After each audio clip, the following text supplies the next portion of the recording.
Don't tell my mama about last night. Don't let she know that I was cry. ស្នេហ៍เธอខ្ញុំឈឺខ្ញុំសួរសាសប្បាយមួយពេលនាងចង់បដូរចិត្តនាងចង់ប្រែការ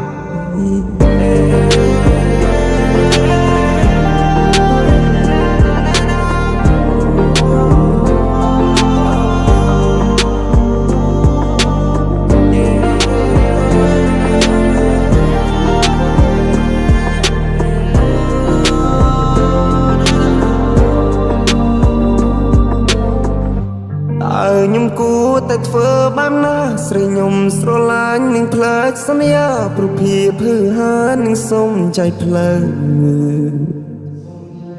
នឹងចាន់ទុកបងជាការសំណល់នឹងចង់លលែងស្នេហាមកខ្យល់មើលឃើញបងអន់ទើបចាចេញទៅមិនប្រាប់បងមួយម៉ាត់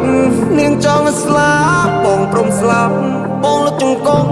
ទ្រាំឈឺចាប់ឈរមើលចាចេញក្រប់តែមេឃឧឡាបអនុស្សាវរីយ៍ពួកយើងទាំងពីរពេលនេះបានคล้ายទៅជាធូលីលែងហ៊ានរំខានអូនហើយចៅវីអូនហើយចៅវី